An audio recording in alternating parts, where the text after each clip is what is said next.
You're listening to Civic Media. You can tune into any of our live shows on any radio station across the state with the Civic Media app. Find us in your phone's app store and listen anytime, anywhere.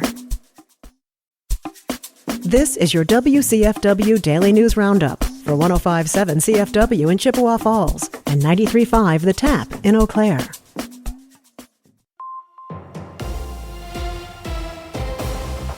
For WCFW News, I'm James Kelly. The Chippewa Valley Health Cooperative has officially entered a purchase agreement for the HSHS St. Joseph's Hospital facility in Chippewa Falls. According to a press release, the organization will have 90 days to conduct their due diligence on the site to determine if reopening the hospital is financially feasible. If they determine that it is, the facility could be reopened for patients by the end of the year. The St. Joseph's Hospital facility has been closed for about a year, leaving Chippewa Falls residents without adequate access to critical care. A Menominee man is facing up to 15 years in prison after being charged with possession of a firearm and ammunition as a felon. According to the United States Department of Justice, Western District of Wisconsin, 34-year-old Demetrius Howard of Menominee was arrested in December after allegedly being found in possession of a loaded handgun. If convicted, he's facing a maximum penalty of 15 years in prison. The investigation was conducted by the Dunn County Sheriff's Office and Bureau of Alcohol, Tobacco, Firearms, and Explosives.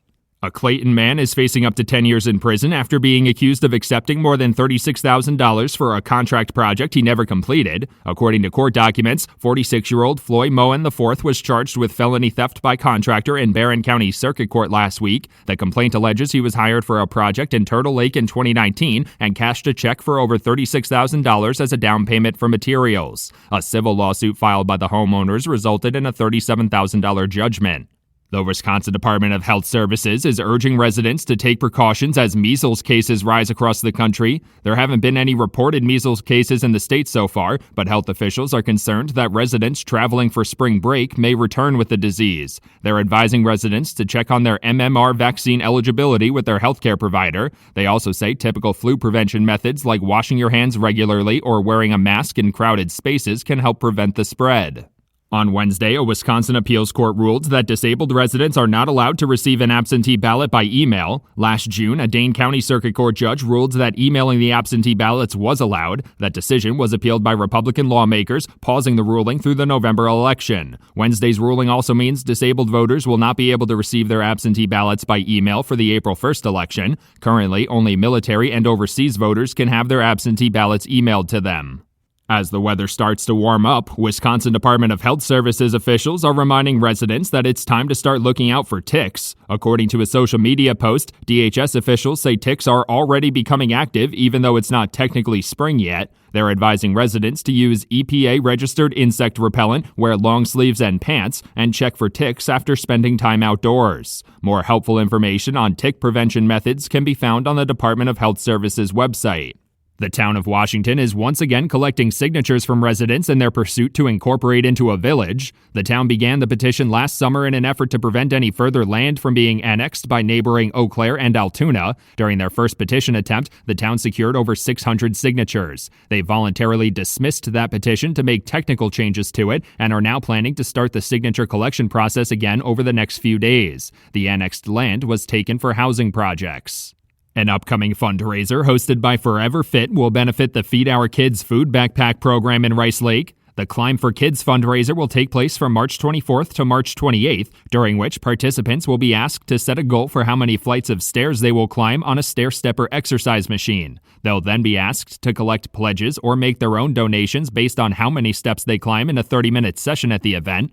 The proceeds will go to support over 300 children in the area.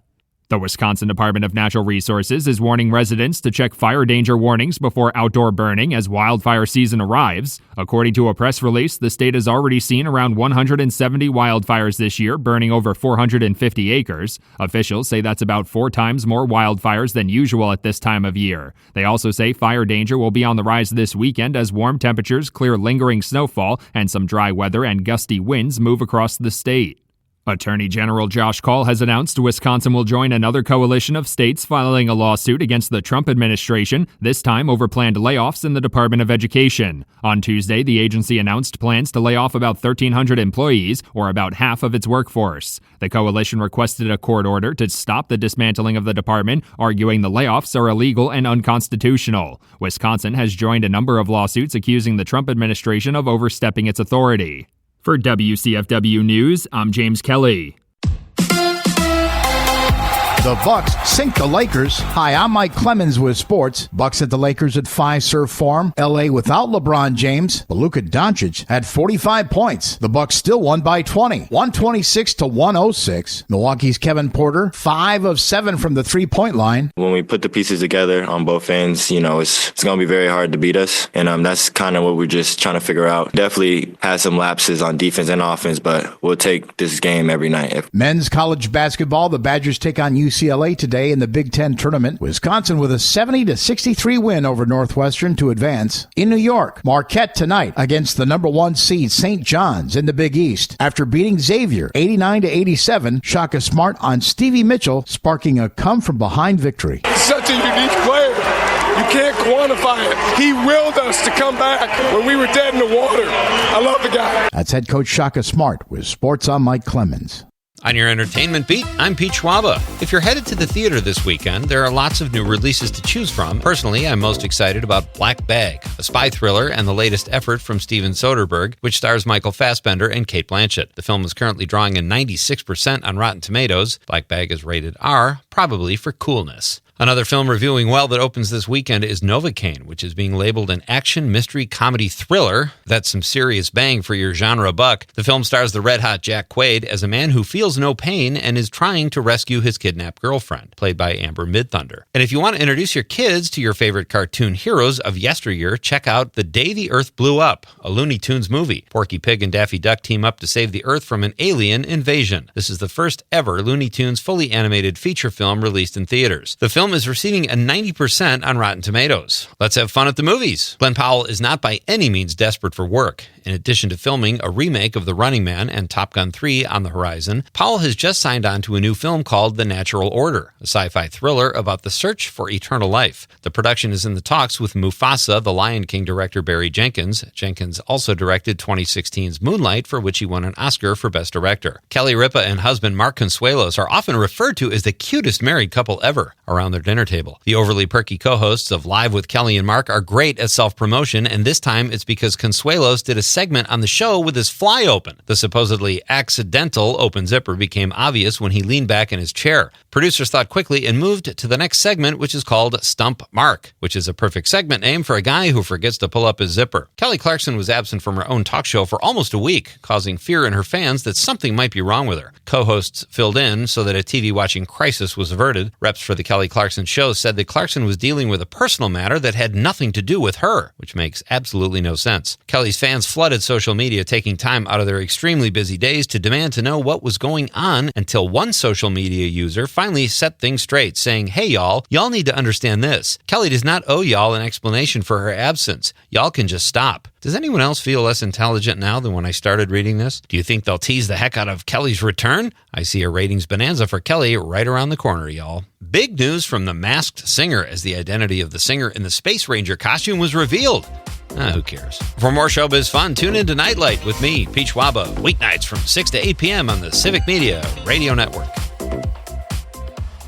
Partly to mostly cloudy, breezy, and warm today. We'll get to the low 70s with wind out of the southeast at 15 to 25, gusting to 30. Scattered thunderstorms tonight. 1 or 2 storms could be severe with hail and wind the main threat. After that, rain likely late tonight through tomorrow. It's going to be windy with a little snow by late tomorrow afternoon. I'm meteorologist Sean Cable. Outside now, it's 46. That's your WCFW and the TAP Daily News Roundup from Civic Media. Subscribe to this podcast on Spotify, Apple, or wherever you find your podcasts. Find more news at WCFW.FM or thetap.fm.